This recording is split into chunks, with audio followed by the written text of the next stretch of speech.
नमस्कार मित्रांनो, मी डी.बी. पाटील. आज आपण पाहणार आहोत 11 सप्टेंबर 2025 रोजी बॉम्बे हायकोर्टाने दिलेला महत्त्वाचा निकाल. आणि हो, जास्त व्हिडिओ पाहू नका, गोंधळ होईल सर्व.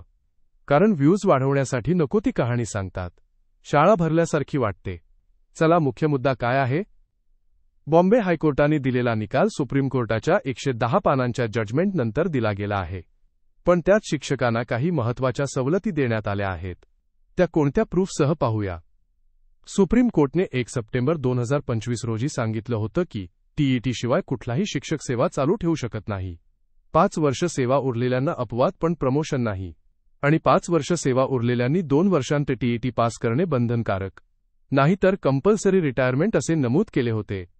बॉम्बे हायकोर्ट समोर मोठा प्रश्न होता की जे शिक्षक 2013 ते 2019 दरम्यान लागले पण त्यांच्याकडे टीईटी नव्हता, त्यांनी 2019 नंतर पण सुप्रीम कोर्टचा जजमेंट येण्यापूर्वी टीईटी किंवा सीटीईटी पास केला असेल तर त्यांचं भवितव्य काय? High court para number 12.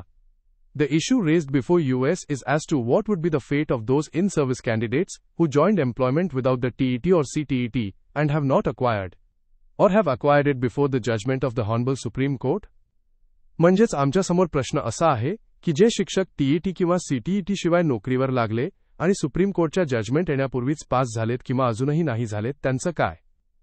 हायकोर्टने सुप्रीम कोर्टचा कठोर नियम मान्य केला पण शिक्षकांना दिलासा देण्यासाठी महत्त्वाची सवलत दिली. ती अशी पॅरा नंबर 14 हायकोर्ट.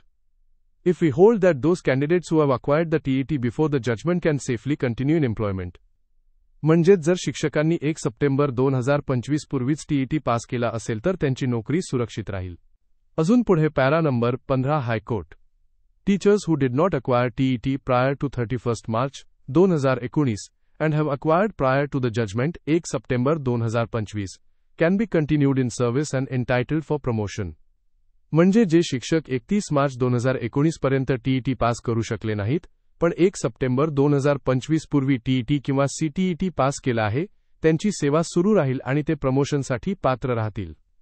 आता एक उदाहरण पाहूया. हे उदाहरण काल्पनिक नाही. रिट पिटिशन नो 1943 ऑफ 2024 मध्ये याचिकाकर्ते म्हणून सागर दत्तात्रय छोरगे आणि संगीता रामदास साळुंखे यांनी 2013 मध्ये नोकरी सुरू केली. सुरुवातीला टीईटी नव्हते पण 2021 मध्ये सीटीईटी पास केली.